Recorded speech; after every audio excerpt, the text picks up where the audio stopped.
Hey there everybody, what's up? Welcome back to another video. I'm Crap Gamer, this is Crap Gamer Reviews, as always with a fantastic gaming related video for you guys. If you would be so kind as to hit the like button and possibly share it out, or maybe even subscribe, it would be greatly appreciated. So if you're an Xbox Series X owner or Xbox Series X owner, or a Series S owner for that matter, you're going to want to pay attention to this video. It should be a pretty good one. Now, a lot of us are very kind of built up a sort of affinity for Xbox Game Pass, and rightfully so. It is a very good service, and it's a service that a lot of us use, and it's one that we kind of look forward to each month when they announce these games and things like that. I think that's absolutely fantastic when that happens. At the end of the day, Microsoft really is onto something with that. I feel like it's a good thing to use in addition to like buying games and things like that. I'll never be that type of guy that says, "Oh, well, Game Pass is good for only I'm only going to Game Pass games. I'm not going to buy games." Like I can't stand when people say that. They miss out on so much. But with that being said, this was interesting because I did a video about this recently, and I kind of wanted to talk about it. Crash Bandicoot Insane Trilogy is coming to Xbox Game Pass in August, so not too much longer of a wait, and also other Activision games are going to be heading there as well. Another Activision Blizzard game is possibly joining Xbox Game Pass soon, this time starring everyone's favorite Orange Bandicoot. According to this, developed by Vicarious Visions, now Blizzard Albany, the Crash Bandicoot Insane Trilogy is a remake of the original 3 Crash Bandicoot games that launched in 2017. A report that had this leaked forums indicated that the Crash Bandicoot trilogy is coming to Game Pass in August 2024. Windows Central, where I'm going to link this article, understands that this is correct, and this will be one of the next Activision published games to join Game Pass following Microsoft's acquisition of Activision Blizzard King. So, as you know, more Activision published games are headed to Game Pass, according to a report from various different people. The Insane Trilogy seems like it's going to be the first one to go. Windows Central sources can corroborate the information, meaning that players can actually look forward to embarking on the adventures in the next few weeks. According to this, Tony Hawk 1 and 2 Remake and Spyro Reignited Trilogy are also coming very soon, though they can't confirm that these games will be added in the same month. Crash Bandicoot Insane Trilogy, which basically remade the original 3 Crash games, which were first developed by then independent Naughty Dog, which now Sony owns them, as you guys know, and they do other things. They moved on to the Uncharted series, which is great, and now they do like The Last of Us and things like that. That was handled by Vicarious Visions, a studio known for its remaster efforts that is now part of Blizzard Entertainment as the Blizzard Albany team. Crash Bandicoot Insane Trilogy was first brought to the PlayStation 4 back in 2017, before being ported to Xbox One and Nintendo Switch in 2018. This will mark the second Activision Blizzard King title to join Game Pass since Microsoft's acquisition of the company finalized October of 2023. The first game was Diablo 4, of course, was added back to the service back in March. Looking ahead, Call of Duty Black Ops 6 is slated to launch day 1 into Game Pass when it launches on October 25th later this year. So it looks like we're going to be getting a bit of a drip feed if you're one of those people. More Activision Blizzard games in Xbox Game Pass will be cool, and I'm sure there's going to be plenty of players who will be excited by this. While the dizzying breadth of genres in Xbox encompasses is extraordinarily comprehensive, family-friendly games are a weak spot that can often be overlooked, so having more family-focused games included in the lineup will be a great boon. The rate at which these games are being added to the service is a bit surprising.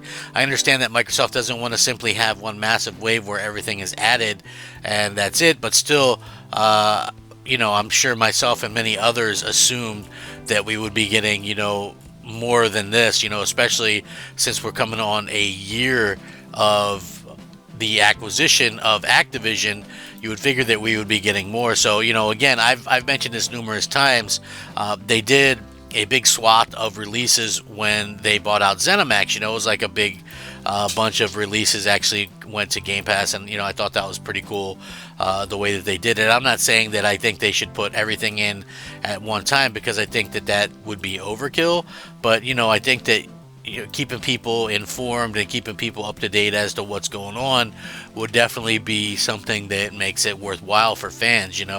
I think that like I said, and I mentioned this in my other video because people were like, "Where are the games at? Where's the Activision games?" We haven't really seen anything that paid off for us as fans in this kind of respect. So for me anyway, I'm looking at this and I'm going, okay, well, that's cool. Unfortunately, as with a lot of things, when you have games, I'm not bragging, but I buy a lot of games. So I own the Insane Trilogy. I actually own it on PlayStation and Xbox.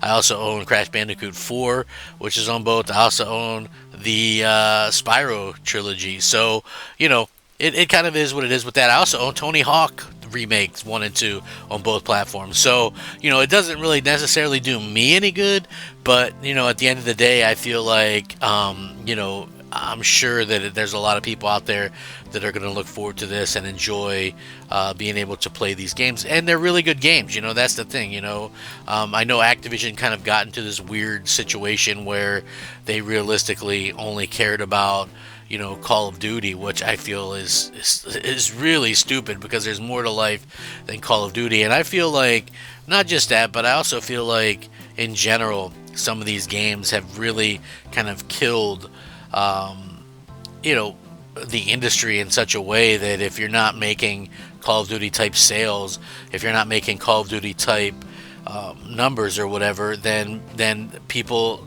dislike you or whatever. I feel like that is that's a real sorry situation to be in. It's like, like the company that made the Insane Trilogy or whatever, right? So you have that situation where that happens, and then they're no longer able to do that stuff. So, it is unfortunate. I hope to maybe see some changes there because I thought that they did good. But again, I was a fan of Toys for Bob.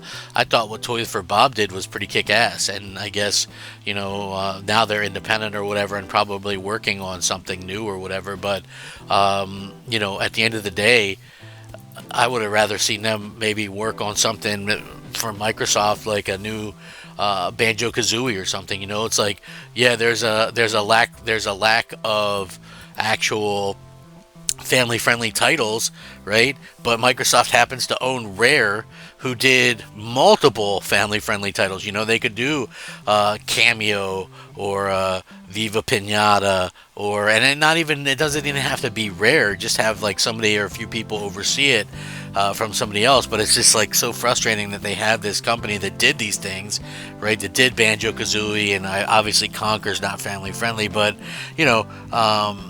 they could do something. They have these IPs and they just kind of go to waste because nobody's working on them. So I think that's sort of the unfortunate situation that we find ourselves in at this particular point.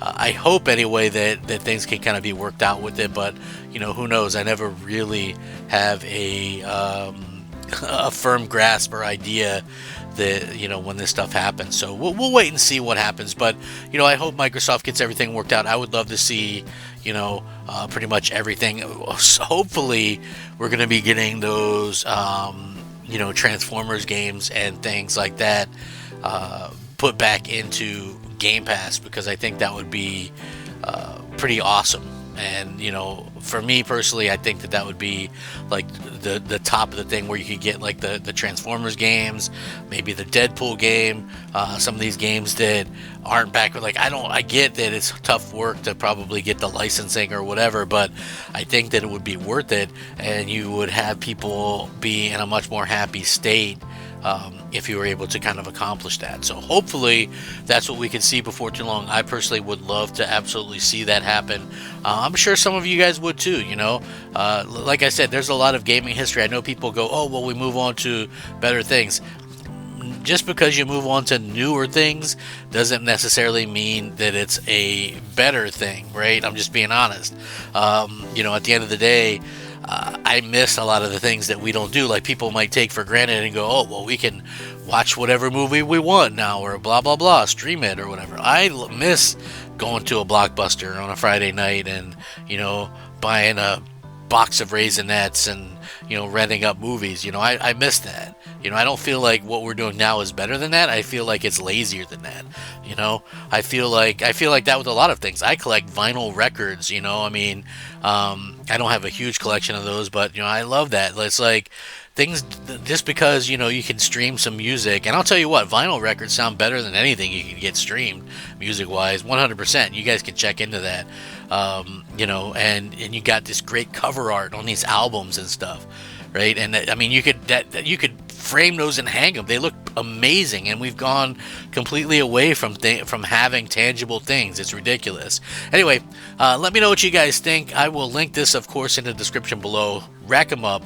Crap Gamer out.